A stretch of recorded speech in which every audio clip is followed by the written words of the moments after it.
Bismillahirrahmanirrahim. Assalamualaikum warahmatullahi wabarakatuh. A'udzu billahi minasyaitonir rajim. Bismillahirrahmanirrahim. Alhamdulillahirabbil alamin. Wa bihi nasta'inu ala umurid dunya waddin. Wa ala alihi wa sahbihi asma'in. La hawla wa la quwwata illa billahil aliyyil azim. Amma ba'd. Yang terhormat Kepala SD Negeri 3 Kaliaman, yaitu Ibu Yunani Purlistianingsih SPD, yang kami hormati calon guru penggerak Angkatan 10, yaitu ada 3 peserta, dan yang kami hormati peserta yang mengikuti acara diseminasi pada hari ini. Pertama, mari kita panjatkan puji syukur kehadirat Allah Subhanahu wa Ta'ala, yang mana pada pagi hari ini kita bisa diberi kesehatan sehingga kita bisa melaksanakan tugas, yaitu diseminasi untuk calon penggerak Angkatan 10. Sholawat serta salam kita tunjukkan kepada Nabi Agung Rasulullah Sallallahu Alaihi Wasallam, yang mana kita nantikan syafaatnya kelak di yaumil qiyamah. Amin Allahumma amin. Hari Senin 10 Juni 2024, acara diseminasi calon guru penggerak Angkatan 10 dengan susunan acara, yaitu pembukaan, doa, kemudian menyanyikan lagu Indonesia Raya dan Mars Jepara, dan sambutan kepala sekolah puisi oleh salah satu peserta calon guru penggerak Angkatan 10, isi dan tanya jawab, kemudian yang terakhir adalah penutup. Untuk pra acara, yaitu menyanyikan lagu Indonesia Raya dan Mars Jepara, kepada yang bertugas kami persilahkan. Untuk para peserta pada hari ini, saya persilahkan untuk berdiri.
duduk kembali.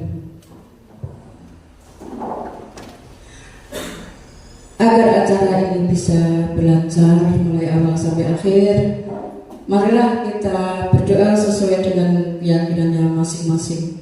Untuk yang beragama Islam, kami hantarkan membaca suratul Fatihah. Alainya Al-Fatihah.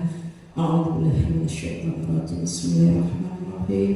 Alhamdulillahirabbil alamin. Arrahmanirrahim. Maliki yaumiddin.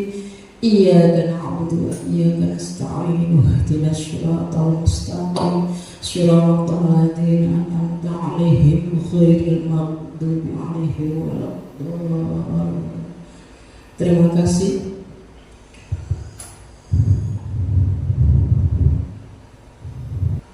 Untuk acara selanjutnya yaitu sambutan dari Kepala SD Negeri 3 Kaliaman kepada beliau Ibu Yunani Puristianingsih, kami haturkan.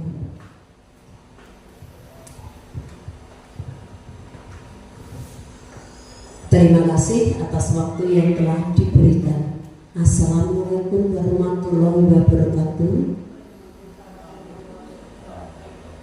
Selamat pagi dan salam sejahtera untuk kita semua.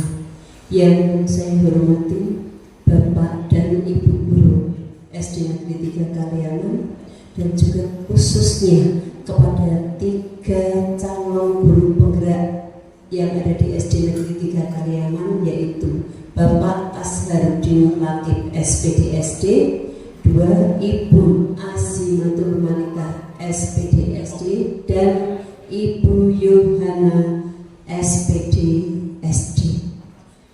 Pada saat ini, marilah kita senantiasa memanjatkan puji dan syukur kehadirat Tuhan Yang Maha Kuasa atas rahmat dan nikmat yang telah diberikan kepada kita semua, sehingga kita bisa melaksanakan kegiatan pada pagi hari ini dalam keadaan sehat. Bapak dan Ibu yang saya hormati, pada kesempatan pagi hari ini kita melaksanakan diseminasi dengan tema budaya positif yang telah dilaksanakan oleh ketiga calon guru penggerak angkatan 10. Bapak dan Ibu, kita sebagai pendidik otomatis tugas kita wajib mendidik dan mencerdaskan anak didik kita sesuai dengan kemajuan dan perkembangan zaman. Dengan begitulah kita memang perlu adanya guru yang bisa menggerakkan pendidikan, khususnya di SD Negeri 3 Kaliaman. Nah, saya sebagai kepala sekolah mengucapkan terima kasih kepada Bapak Ibu calon guru penggerak angkatan 10. Dengan adanya calon Bapak Ibu penggerak bisa berkolaborasi dengan Bapak Ibu guru yang lain untuk mentransfer pendidikan, sehingga bagi Bapak Ibu guru yang sampai saat ini belum menjadi guru penggerak, saya mohon untuk bisa proses menjadi calon guru penggerak berikutnya. Dengan demikian saya percaya pendidikan yang ada di SD Negeri 3 Kaliaman akan maju sesuai dengan harapan dan tujuan bangsa Indonesia. Bapak dan Ibu, pada kesempatan pagi hari ini saya mengucapkan selamat kepada Bapak Ibu bertiga yang pada sampai saat ini telah sukses untuk melaksanakan tugas-tugas dalam guru penggerak. Semoga sampai tugas akhir nanti bisa berjalan lancar dan sukses, sehingga tujuan dari guru penggerak tersebut bisa tercapai, sehingga bisa menjadi inspirasi penyemangat bagi Bapak Ibu guru yang lain.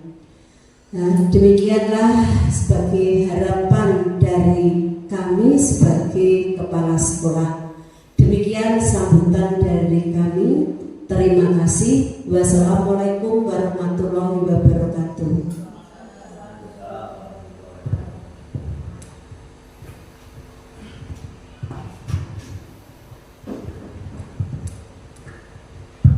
Terima kasih kepada Ibu Yunani Prasetyaningsih selaku Kepala SD Negeri 3 Karyawan. Untuk acara selanjutnya yaitu membaca puisi.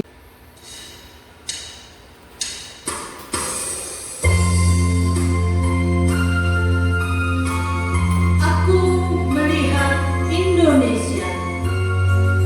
Jikalau aku berdiri di pantai Ngeliat, aku mendengar lautan Hindia bergelora, membanting di pantai Ngeliat itu. Aku mendengar lagu Sajak Indonesia. Jikalau aku melihat sawah-sawah yang menguning menghijau, aku tidak melihat lagi batang-batang padi yang menguning menghijau. Aku melihat Indonesia. Jikalau aku melihat gunung-gunung, Gunung Merapi, Gunung Semeru, Gunung Merbabu, Gunung Tangkuban Perahu, Gunung Galebek, dan gunung-gunung yang lain, aku melihat Indonesia. Jikalau aku mendengarkan lagu-lagu yang merdu dari Batak, bukan lagi lagu Batak yang kudengarkan, aku mendengarkan Indonesia. Jikalau aku mendengarkan Pangkur Palaran, bukan lagi Pangkur Palaran yang kudengarkan, aku mendengarkan Indonesia. Jikalau aku mendengarkan lagu Olesio dari Maluku, bukan lagi aku mendengarkan lagu Olesio, aku mendengar Indonesia. Jikalau aku mendengarkan burung perkutut menyanyi di pohon, ditiup angin yang sepoi-sepoi, bukan lagi aku mendengarkan burung perkutut, aku mendengar Indonesia. Jikalau aku menghirup udara ini, aku tidak lagi menghirup udara, aku menghirup Indonesia. Jikalau aku melihat wajah anak-anak di desa-desa dengan mata yang bersinar-sinar, Pak Merdeka, Pak Merdeka, Pak Merdeka, aku bukan lagi melihat mata manusia, aku melihat Indonesia. Terima kasih.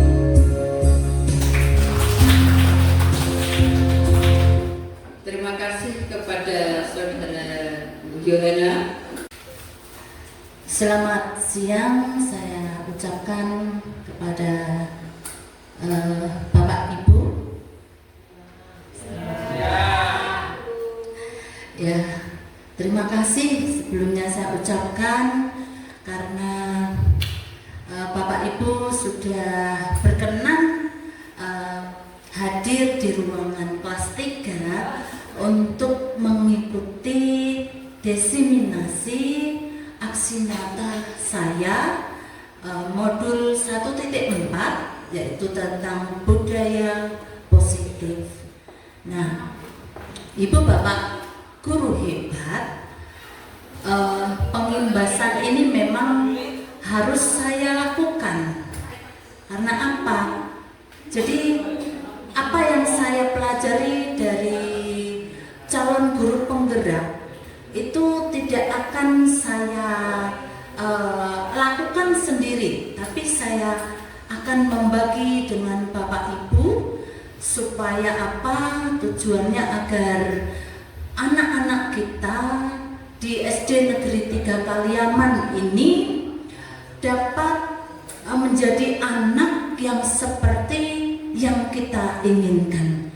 Jadi dengan berbagi ilmu itu tidak membuat ilmu kita semakin berkurang, tetapi apa? Pahala yang akan malah bertambah. Nah, seperti itu. Nah, terima kasih, dan saya akan menyampaikan apa yang sudah saya dapatkan dari pembelajaran saya di modul 1.4, yaitu tentang budaya positif. Ibu Malika. Nah, aksi nyata diseminasi budaya positif. Nah, ini ada pembimbing saya, Ibu Fasilitator, Ibu Eri Mulat Julia, dan pengajar praktik saya, Ibu Ita Muyasaro. Nah, Bapak Ibu, coba lihat ke depan, siapa yang bisa mengartikan bahasa Inggris ini? Ayo. Selamat datang. Come on, smile. Ayo tersenyum. Nah, ya tadi kita sudah melaksanakan pembelajaran, dan siang ini supaya sesuai dengan aksi nyata modul 1.4, yaitu budaya positif. Jadi saya ingin Bapak Ibu semua memancarkan aura yang positif. Saya mohon Bapak Ibu untuk berdiri sejenak supaya kita tidak bosan ya. Duduk. Ayo, saya mohon Bapak Ibu untuk berdiri dan saling membelakangi yang yang berdua-duaan. Nah, saling membelakangi kayaknya seperti Pak Nurudin dan Bu Yetin Rilek. Nah, nanti kita lakukan selama 3 menit. Nah, selama 3 menit ya. Wah, Ibu Nila ini bisa mengatur waktunya 3 menit. Tunggu aba-aba saya. Nah, sudah membelakangi semua ya. Silakan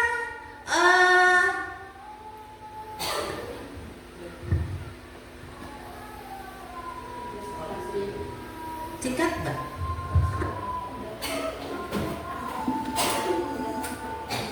Ya, nah kita sudah saling membelakangi ya, Pak. Sudah berpasang-pasangan. Nah, tunggu aba-aba dari saya. Ini tujuannya untuk kita mengeluarkan aura positif seperti modul 1.4 ini. Nah, ya, balik kanan. Balik kanan, bukan hadap kanan. Balik kanan. Sekarang lihat, tatap mata di depannya. Coba 3 menit tatap mata teman. 3 menit. Ayo, jangan tatap yang lain, jangan tatap bibirnya. Bu Ina jangan ke atas. Ya, sudah cukup. Ya, cukup ya, sudah cukup. Nah, sudah cukup. Nah, ibu bapak, ada nggak yang tidak ketawa tadi? Ya ketawa lah ya. Apalagi kalau yang dilihat itu bukan matanya ya. Kalau dilihat bibirnya pasti. Ya saat Bu Dwi Kristiningrum, ya silakan duduk. Bu Kristiningrum berpasangan dengan Bu Lili. Coba kalau melihat bibirnya nanti pasti terpingkal-pingkal. Nah, ini sekedar ice breaking dari saya. Kita harus smile. Nah, Ibu Bapak bisa dilanjut. Nah, sebelum saya lebih menjelaskan lebih banyak lagi, di sini ada kesepakatan untuk forum diseminasi yang saya buat ini, nanti bisa ditambahkan. Dan ibu bapak kalau tidak setuju ya bisa dihilangkan. Menghargai siapapun. Nah, kita harus menghargai siapapun di ruangan diseminasi ini. Yang berikutnya, menjadi pendengar yang baik. Yang berikutnya, boleh makan dan minum dengan tenang, tapi jangan tidur. Ada tambahan lagi? Ada tambahan lagi, betul? Sudah cukup ya, sudah cukup. Betul?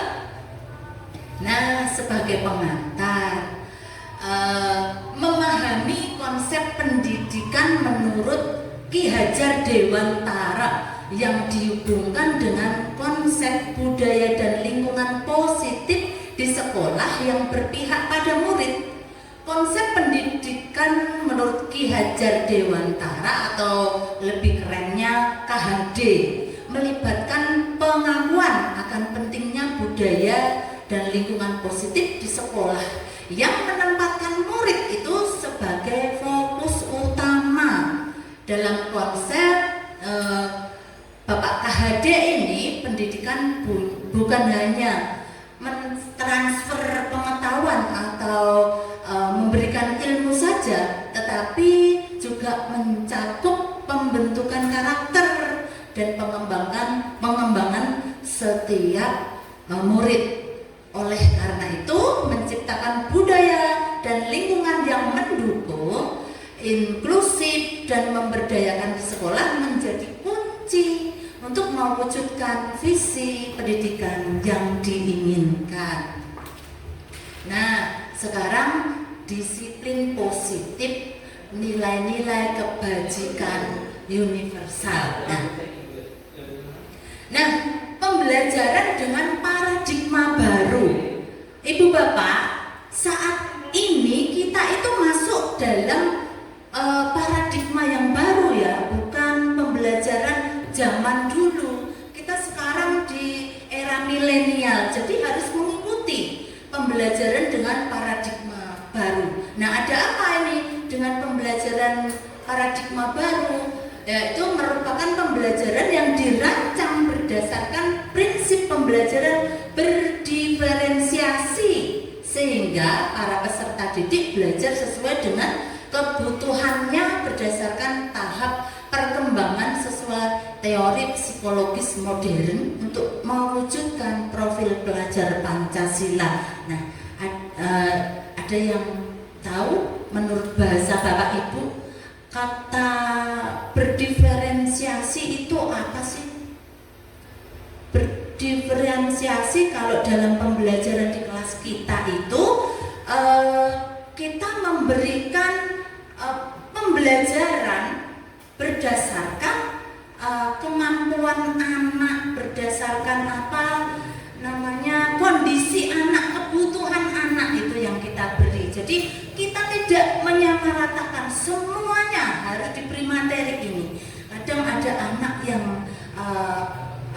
keaktifannya kurang. Nah, ini harus kita bedakan. Nah, itulah menurut saya pembelajaran yang berdiferensiasi. Nah, kemudian lanjut. Nah, perubahan paradigma di era yang baru ini yaitu kita sesuaikan dengan teori kontrol, yaitu ilusi kontrol atau disebut ilusi kontrol.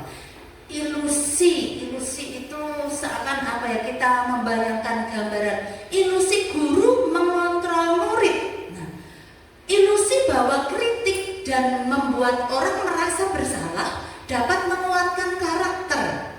Ilusi bahwa semua penguatan positif, efektif dan bermanfaat. Ilusi bahwa orang dewasa memiliki hak untuk memaksa. Jadi yang dimaksud di sini adalah guru itu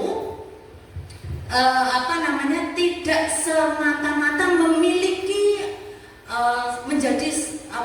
memiliki power. Jadi kita bisa mengatur anak menurut kemauan kita sebagai guru. Kamu harus begini. Ya, jadi kita seolah-olah tidak mendengarkan anak itu yang dibutuhkan apa. Dia hanya harus menuruti kemauan kita. Jadi kita kontrol dikontrol oleh guru. Jadi seperti itu, guru ilusi guru mengontrol murid. Nah, lanjut Bu.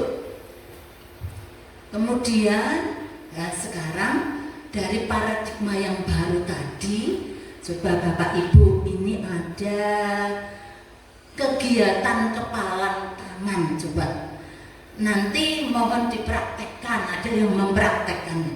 Ada A dan B, yaitu Anda dan teman di sebelah Anda, di sebelah Bapak Ibu, sobeklah secari kertas kecil, tuliskan benda atau sesuatu yang Bapak Ibu itu sangat rahasia atau sangat berharga untuk Bapak Ibu. Nah, letakkan di salah satu tangan Bapak Ibu, genggam erat. Nah, kemudian digenggam, dibuat sebuah kepalan tangan. Nah, teman Anda, teman Ibu yang B tadi mencoba dengan sekuat tenaga membuka, ingin tahu apa sih yang Mbak tulis, apa yang Ibu tulis. Nah, ingin tahu. Kemudian ingin membuka kepalan tangan Bapak Ibu.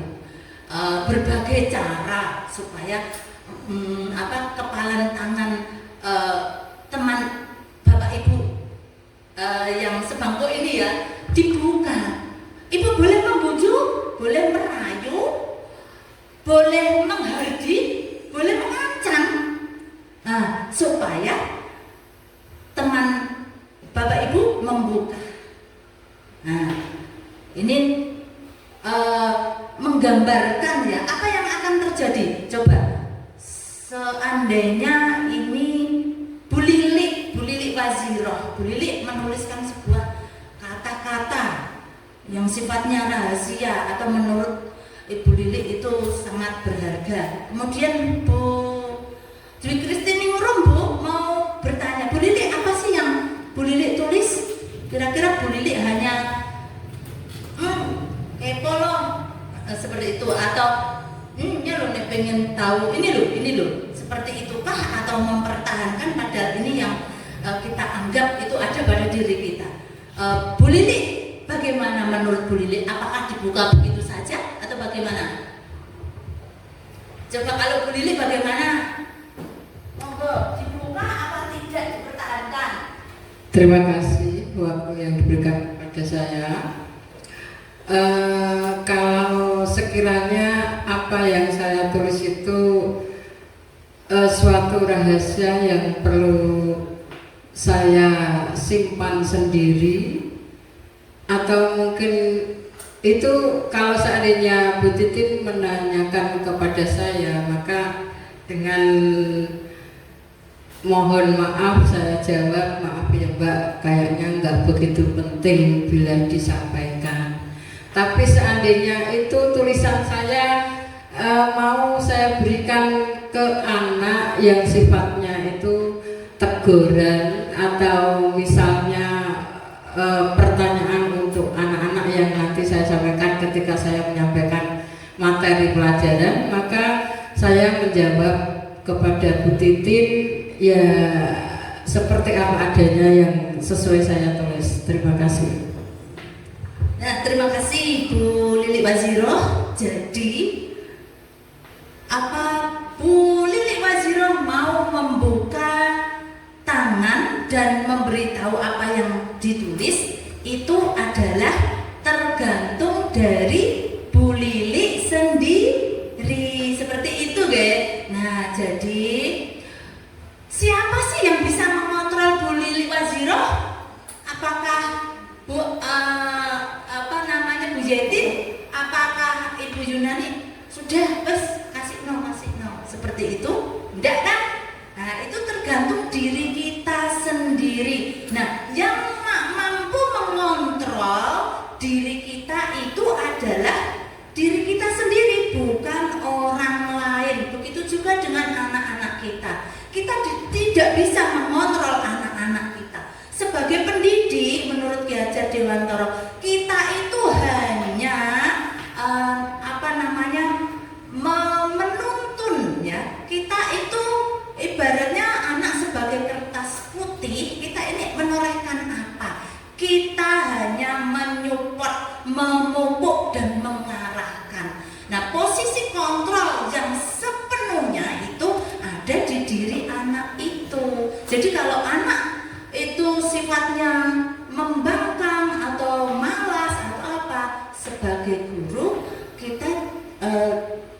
melihat bahwa anak ini mempunyai posisi mempertahankan posisi kontrol seperti itu. Jadi kita bisa memberikan sesuai dengan kebutuhannya. Jadi intinya kita tidak bisa mengontrol orang lain. Lanjut Bu.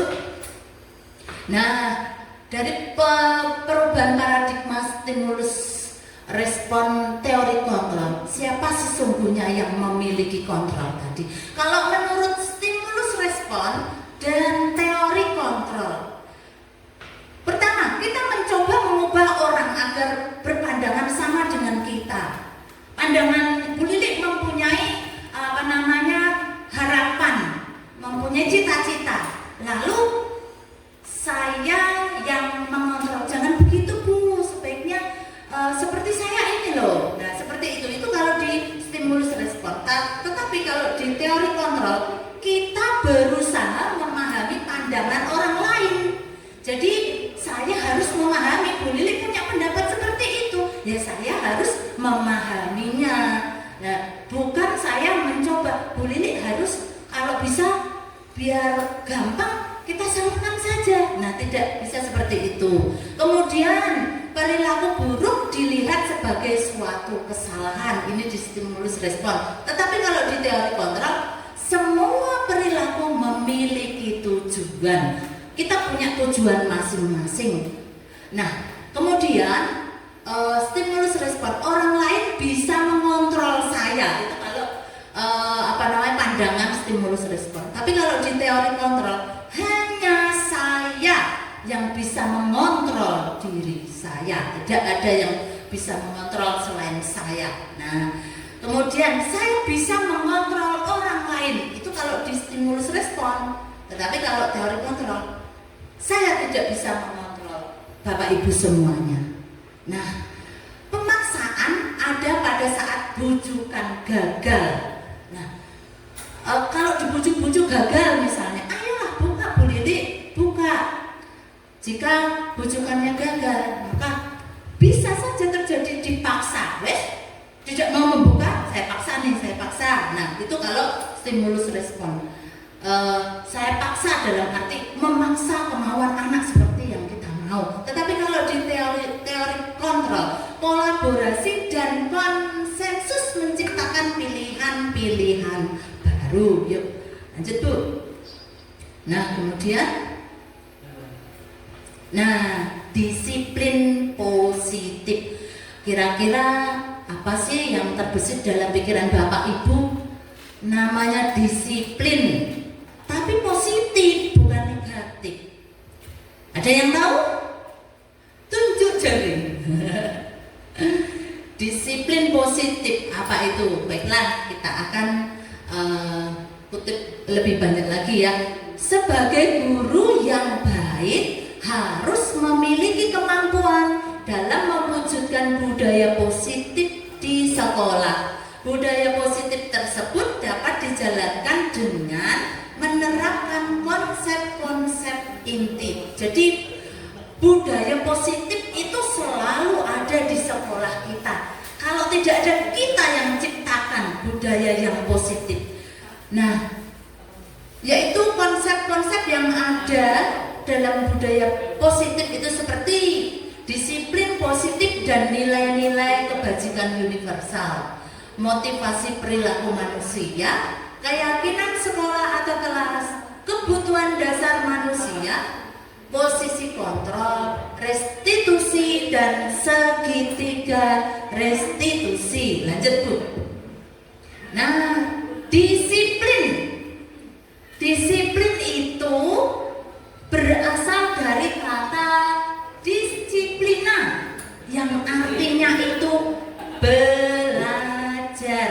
Jadi kalau disiplin, kalau dulu saya sebelum belajar di modul 1.4 itu disiplin ya saya pikir itu taat, patuh aturan, itu disiplin. Ternyata saya belum benar. Disiplin adalah belajar. Nah, disiplin positif merupakan suatu cara penerapan disiplin yang mengajarkan anak itu untuk bertanggung jawab dan menumbuhkan kesadaran diri berdasarkan nilai-nilai kebajikan. Lanjut Bu. Nah, disiplin positif dapat membuat murid memahami dan menyadari berdasarkan motivasi internal, bukan akibat paksaan atau bukan karena pujian atau bukan karena hukuman. Jadi disiplin positif ini akan terjadi itu banyak hal-hal yang menyebabkan disiplin positif ini terjadi. Itu motivasi, berdasarkan motivasi atau dorongan kita melakukan disiplin positif itu kita lakukan berdasarkan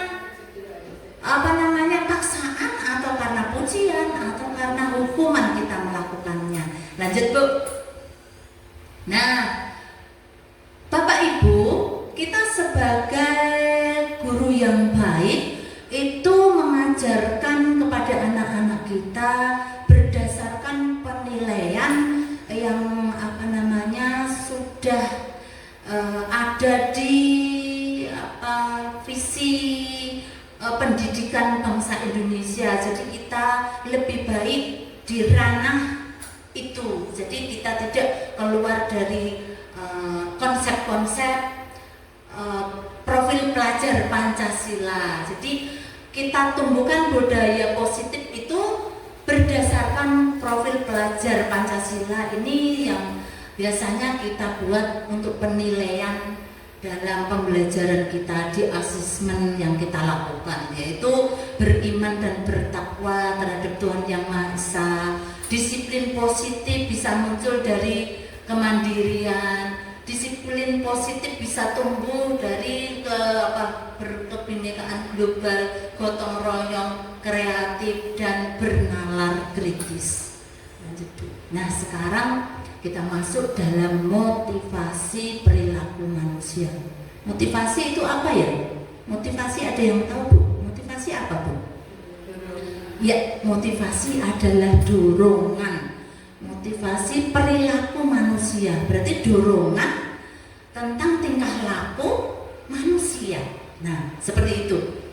Motivasi perilaku manusia ini itu tergolong dalam tiga ya. Tetapi di sini saya kelompokkan, yaitu ada motivasi ekstrinsik, yaitu motivasi yang ditimbulkan dari pengaruh luar, dan motivasi intrinsik, motivasi yang muncul dari dalam diri. Nah, dari dalam diri, entah itu kita sebagai guru atau motivasi yang muncul dari dalam diri anak-anak itu sendiri. Nah, saya kelompokkan di sini, saya sudah kelompokkan di sini ada 3 kan. Nah, di motivasi yang dari luar, dari dorongan dari luar atau motivasi ekstrinsik, yaitu untuk menghindari ketidaknyamanan atau hukuman. Jadi motivasi, anak termotivasi melakukan hal yang positif, tetapi supaya anak ini tidak mendapatkan hukuman. Jadi makanya anak ini melakukan perbuatan yang positif, tetapi ada embel-embelnya supaya dia tidak mendapatkan hukuman. Nah, ini masuk ke motivasi ekstrinsik. Kemudian yang berikutnya yaitu melakukan hal positif untuk mendapatkan imbalan atau penghargaan dari orang lain. Nah, melakukan hal yang positif dengan harapan nanti aku dapat penghargaan, entah itu hadiah ataupun reward, pujian dari guru saya, seperti itu. Nah, yang berikutnya adalah yang kedua, motivasi yang muncul dari dalam, dorongan yang muncul dari dalam untuk menjadi orang yang mereka inginkan dan menghargai diri sendiri dengan nilai-nilai yang mereka percaya. Jadi kalau menurut saya nih, kalau kita kita sebagai guru ya, kita berangkat ke sekolah itu mau pagi atau kita terlambat sedikit aja enggak apa-apa, itu tergantung dari motivasi kita. Kalau sekarang kan absensi, wah saya akan berangkat lebih pagi supaya saya tidak terlambat. Nah ini muncul dari dalam diri, bukan orang lain. Nah itu dorongan dari dalam diri. Begitu juga anak-anak, supaya saya tidak terlambat dan mendapat barisan khusus ketika upacara, saya akan berangkat lebih pagi, bangun lebih pagi, siap-siap lebih pagi. Nah ini dorongan ini muncul dari dalam diri anak tersebut, dari diri sendiri. Lanjut Bu. Nah, untuk memunculkan motivasi intrinsik yang dari dalam ini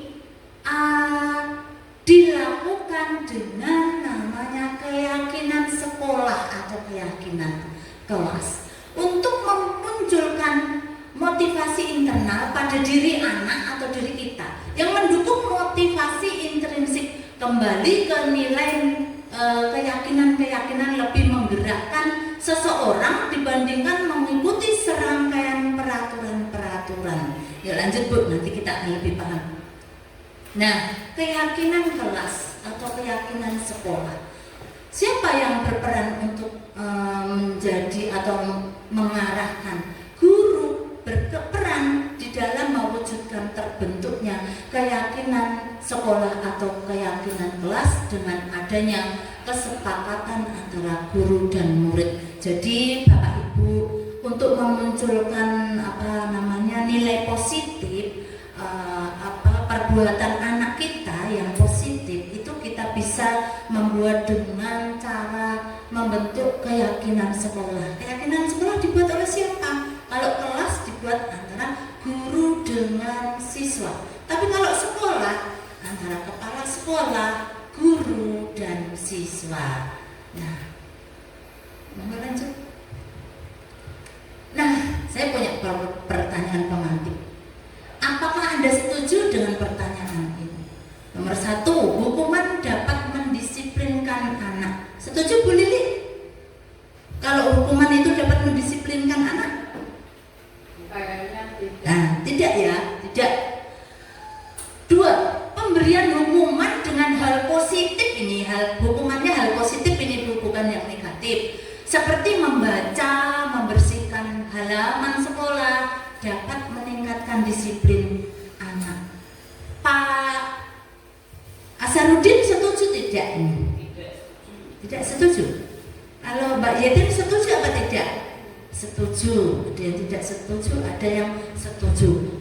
Nah, pemberian hukuman, dihukum, anak ini dihukum, tetapi hukumannya yang positif. Jadi tidak kamu lari keliling lapangan 1 kali, tetapi hukumannya ini lebih ke kamu ya tidak mengerjakan PR. Nah sekarang kamu ini dibaca soal yang kemarin menjadi PR untuk kamu, coba dibaca di sana di luar biar tidak mengganggu.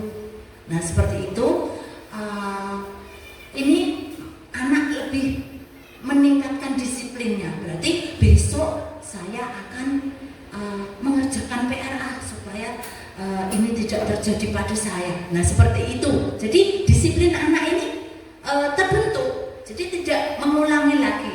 Nah, jadi ini kita setuju ya, pemberian hukuman dengan hal positif dapat meningkatkan disiplin. Yang ketiga, memberi penghargaan dapat meningkatkan motivasi belajar anak. Bu Azinatul Malika, kira-kira setuju tidak? Setuju. Memberi penghargaan dapat meningkatkan motivasi belajar anak. Setuju. Tidak apa-apa, itu kan pendapat kita. Setuju. Nah, memang penghargaan itu anak jadi termotivasi. Asik, besok pagi saya akan lebih aktif lagi. Dan yang lainnya, anak-anak yang belum mendapatkan itu akan berusaha untuk saya juga mau dapat penghargaan seperti teman saya. Nah seperti itu. bagus juga. Yuk, lanjut Bu. Nah, sekarang mengapa kok tidak peraturan saja? Tetapi mengapa harus ke keyakinan kelas? Kalau peraturan kan masuk jam 7, di situ ada tata tertib ya. Tidak boleh membuang sampah sembarangan. Tidak boleh. Itu kalau peraturan. Tetapi kalau keyakinan kelas akan lebih halus lagi. Nah, ini ada pertanyaan. Mengapa kita memiliki peraturan harus menggunakan helm bila mengendarai kendaraan roda 2? Kembali ke Bu Lili lagi ya, rumahnya jauh. Bu Lili dari rumah ke sekolah, Bu Lili naik sepeda nggih? Ya, naik sepeda. Lalu Bu Lili memakai helm. Betul? Ya. Nah, kenapa Bu kok harus memakai helm? Kira-kira apa? Tujuannya apa? Saya perjalanan menuju ke sekolah itu cukup lumayan jauh dengan mengendarai sepeda dan menggunakan helm. Tujuan yang pertama adalah mentaati peraturan, yang kedua untuk menjaga keamanan diri sendiri. Terima kasih. Nah, betul sekali ya. Kenapa kita harus pakai helm? Itu supaya saya aman. Yang kedua, supaya saya terhindar dari Pak Polisi atau Pak Ladusing kalau di film-film itu. Nah, ini hal yang positif muncul dari dalam diri, bukan diatur. Kamu harus pakai helm loh Bu Lili, harus pakai helm, tidak kan? Ini menjaga diri kita. Jadi timbul dari diri kita sendiri.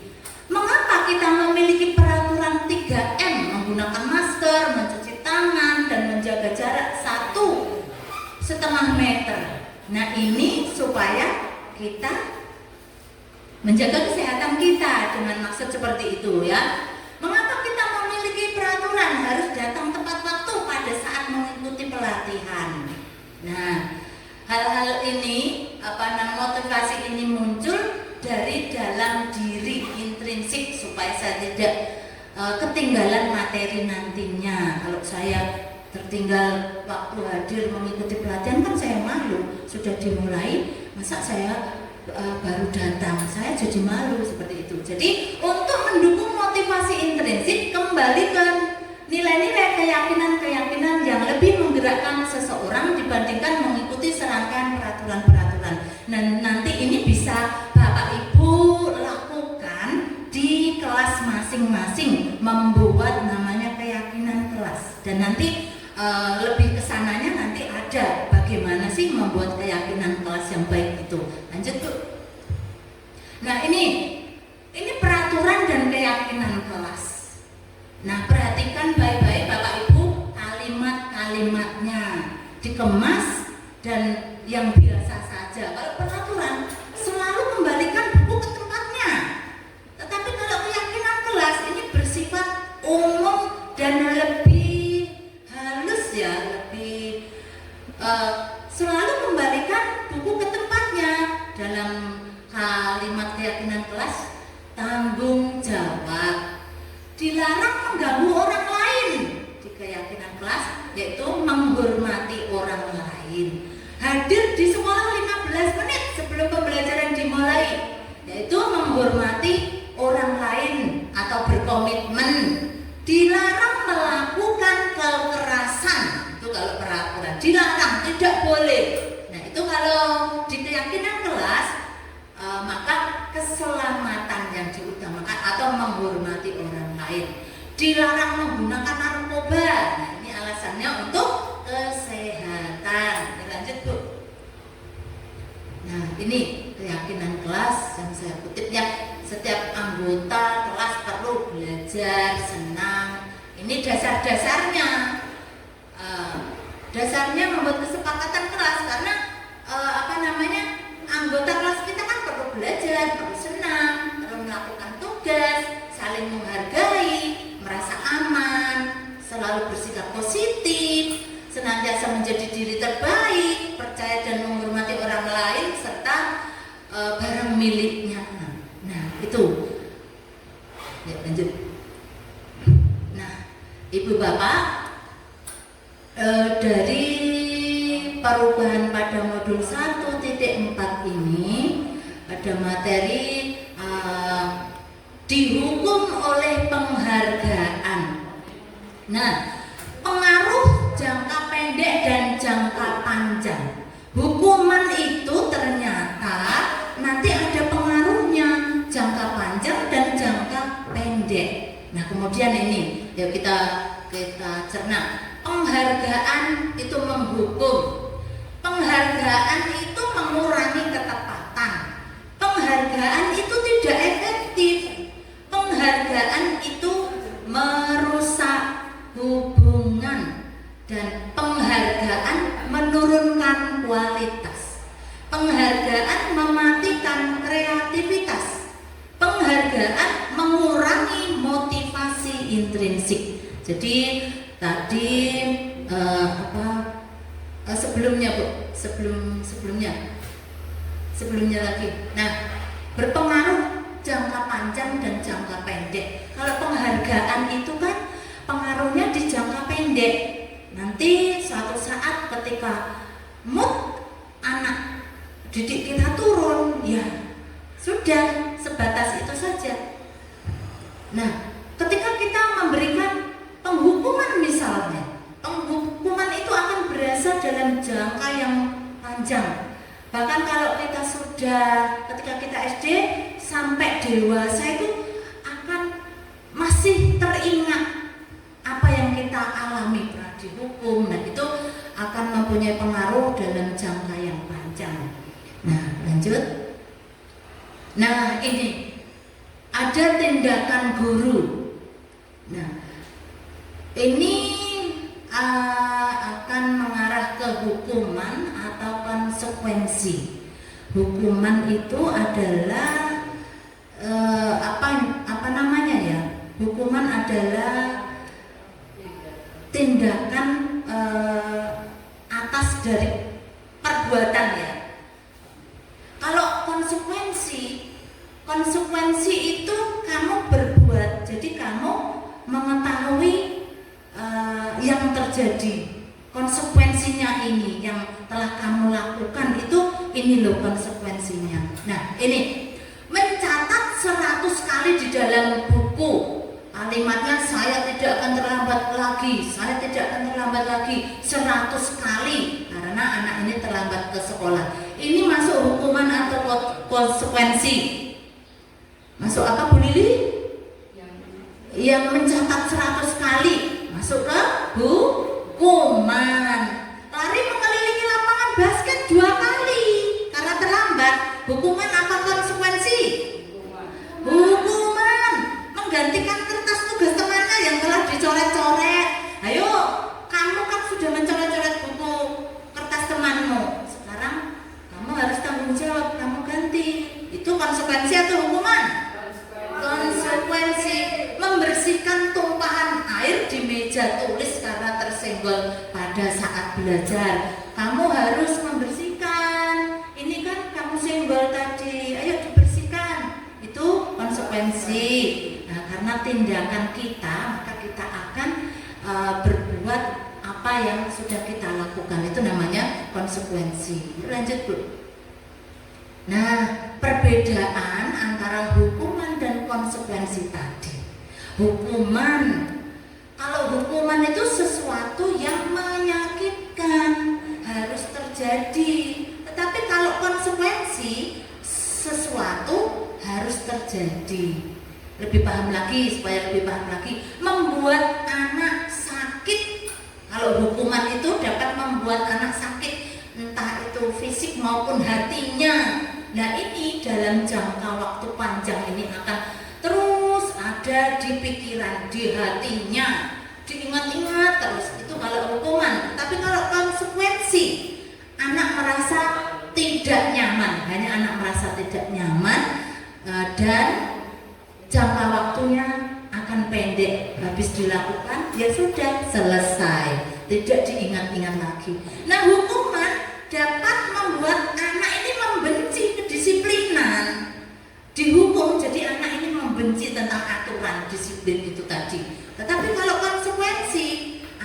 menghargai disiplin. Nah, kalau hukuman sifatnya itu memaksa, paksaan. Tapi kalau konsekuensi, stimulus atau tanggapan. Kalau hukuman mendorong anak menyakiti diri sendiri. Tetapi kalau konsekuensi mendorong anak agar mudah menyesuaikan diri. Kalau dihukum kan kamu dihukum lari lapangan, jadi anak tambah kesel, jadi menyakiti dirinya sendiri. Aku benci sama diriku sendiri, aku jadi malu ini. Nah itu. Nah, anak belajar menyembunyikan kesalahan, dihukum, jadi dipanggil karena berbuat salah. Anak ini dipanggil.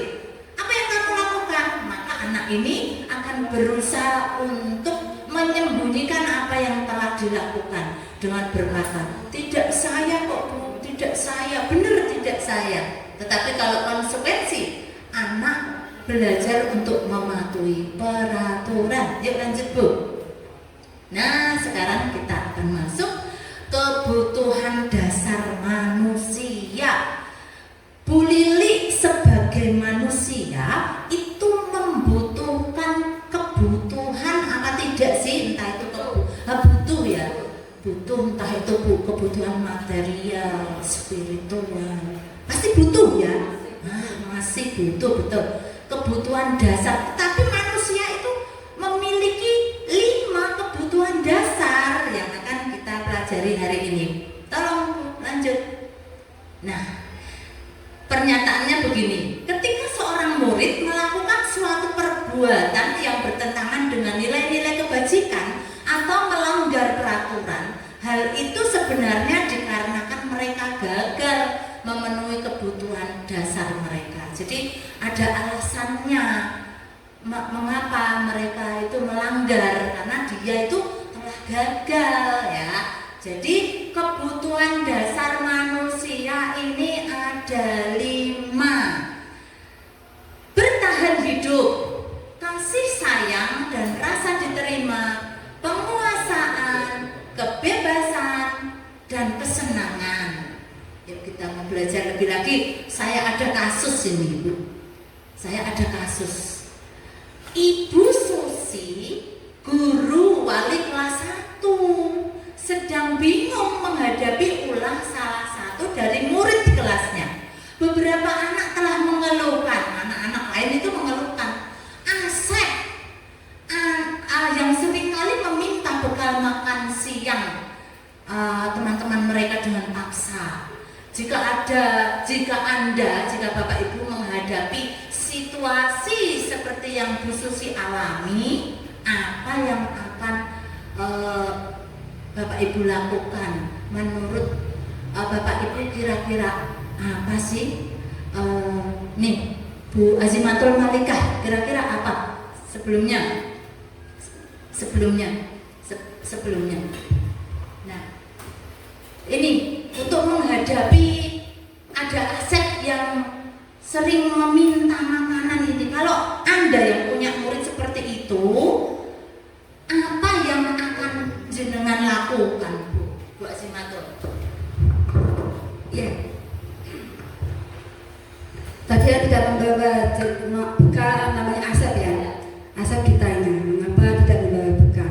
Itu kan mungkin tadi kan sudah dijelaskan 5 dasar kebutuhan pokok. Nah mungkin dia tidak terpenuhi kebutuhan dasar 5 yang termasuk makan atau apa tadi. Jadi dia untuk memenuhi kebutuhan dasarnya dia meminta paksa temannya gitu Bu. Iya, terima kasih Bu Azimatul Malikah, itu betul sekali. Nanti kita akan lihat lebih dalam lagi, lebih jauh lagi. Coba dilanjut. Nah ini alasan Asep, alasan yang pertama. Kenapa Asep itu kok merebut makanan, sering merebut makanan teman-temannya? Nah, apa yang tidak terpenuhi dari kebutuhan 5 dasarnya? Karena Asep lapar dan orang tuanya tidak membawakannya bekal makan siang. Maka kebutuhan dasar yang sedang berusaha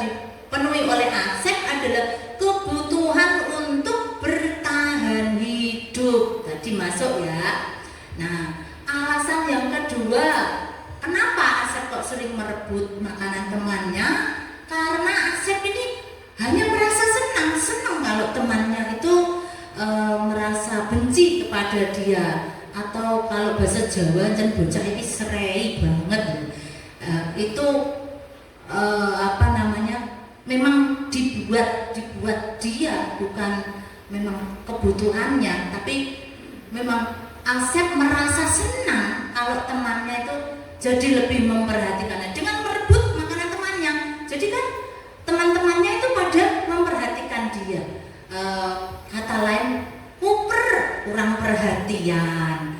Ketika temannya melaporkan perbuatannya itu pada gurunya, dan gurunya memberitahu orang tuanya, kemudian orang tuanya memperhatikan Asep, maka kebutuhan dasar yang sedang dibutuhkan Asep adalah kebutuhan akan kasih sayang dan rasa diterima. Jadi masuk dua kebutuhan dasar. Ya, yang ketiga yaitu takut. Temannya takut dengan, jadi temannya menuruti karena rasa takut. Maka Asep sedang berusaha memenuhi kebutuhan dasarnya akan kekuasaan. Lanjut. Nah, kemudian juga karena Asep ini merasa bosan karena makanan yang dibawa dari rumahnya. Jadi Asep memenuhi kebutuhannya akan kebebasan. Ya, lanjut Bu. Nah, sekarang kita masuk ke posisi kontrol restitusi. Lanjut. Nah, 5 posisi kontrol restitusi. Nah, ini ada guru sebagai penghukum, guru sebagai pembuat merasa bersalah, guru sebagai teman, dan guru sebagai pemantau, dan yang terakhir guru sebagai manajer. Nah, ini 5 posisi kontrol dapat kita lihat di sini. Guru sebagai penghukum, merasa bersalah, sebagai teman, sebagai pemantau, sebagai manajer akan saya baca satu saja ya. Sebagai penghukum, menghardik, menunjuk-nunjuk, menyakiti, menyindir. Kemudian pembuat merasa bersalah, misalnya dengan berceramah dan mengatakan seharusnya kamu begini, ibu kecewa loh sama kamu. Kemudian teman, ya, pertanyaan ini, saya kecewa sekali dengan kamu. Siapa ini yang mengatakan, pemantau atau penghukum atau teman? Saya merasa kecewa sekali dengan kamu. Penghukum.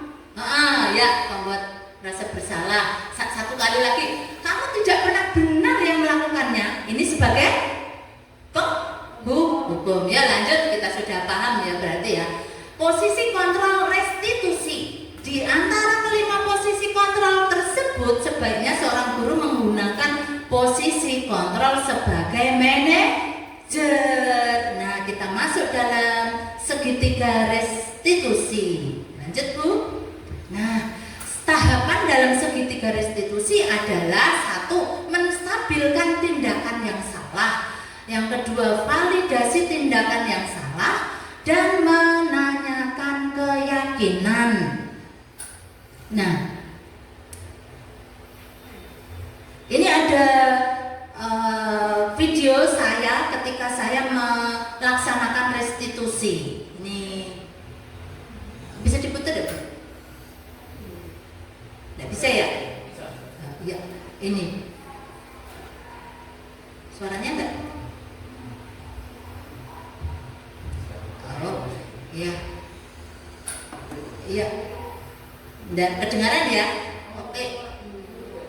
Intinya ini anak yaitu mencontek di kelas.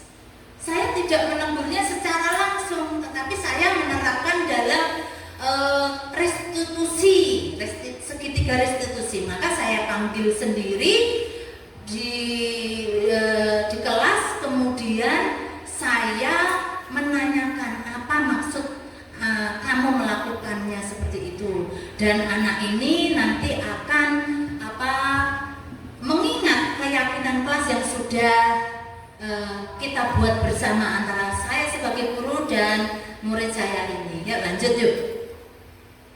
Nah, sekarang dari segitiga restitusi tadi, yang pertama yaitu menstabilkan identitas. Apa sih itu menstabilkan identitas? Menstabilkan identitas dilakukan berdasarkan prinsip bahwa pembuat kesalahan adalah bagian dari proses pembelajaran yang nantinya akan mengganti identitas gagal ke arah identitas sukses. Lanjut Bu, menstabilkan identitas ini yaitu menjadikan anak merasa berbuat salah itu hal yang manusiawi. Tidak ada manusia yang sempurna. Kita pasti bisa menyelesaikan permasalahan ini. Kalau kamu menyalahkan dirimu sendiri terus-menerus, apakah kamu bersikap baik pada dirimu sendiri? Nah, ini solusi ya. Kemudian yang kedua, validasi tindakan yang salah.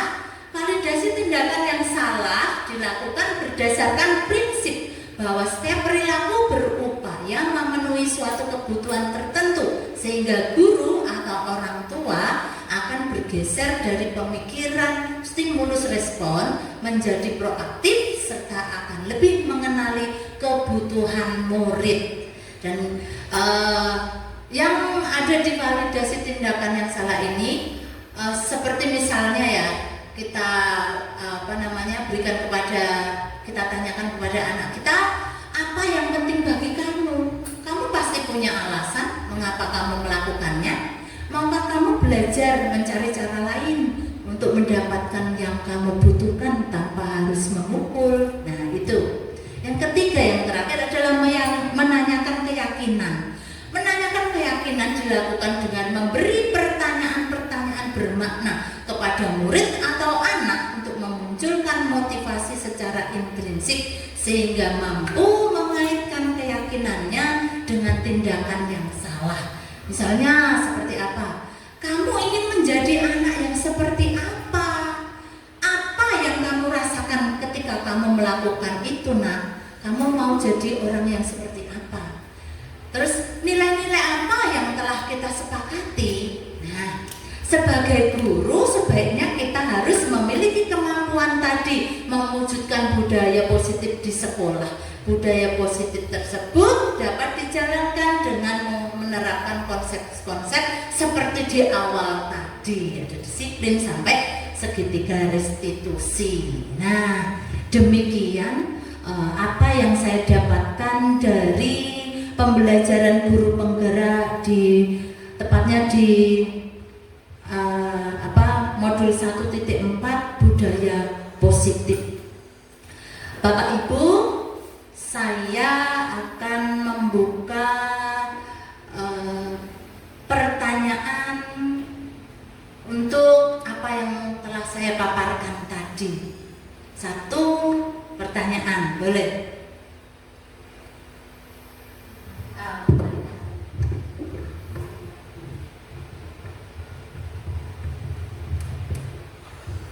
Terima kasih waktu yang diberikan kepada saya. Pertanyaannya, bagaimana cara untuk membuat keyakinan sekolah atau keyakinan kelas agar terlaksana? Itu saja. Ya, baik. Terima kasih Bu Azimatul Malika. Pertanyaannya tadi, bagaimana cara untuk membuat keyakinan kelas atau sekolah supaya tetap terlaksana ya. Jadi peraturan kelas itu akan lebih efektif jika peraturan itu dibuat oleh dua belah pihak, antara guru dan anak itu sendiri. Jadi sebagai anak yang kita pantau, kita ajak. Jadi anak yang kita pantau ini nanti apa sih yang kamu inginkan di kelas kita ini? Misalnya kalau saya membuat peraturan kelas tanpa mengajak Bapak Ibu sepakat dengan saya yang membuat peraturan, tetapi Bapak Ibu harus melakukannya. Bagaimana kira-kira? Pasti Bapak Ibu, kamu yang membuat peraturan kelas kok, saya boleh dong tidak mentaatinya hanya sekali ini saja. Jadi lebih efektifnya peraturan kelas itu dibuat oleh kesepakatan berdua seperti itu. Ada lagi satu lagi kesempatan ya, Pak Asarudin Latif.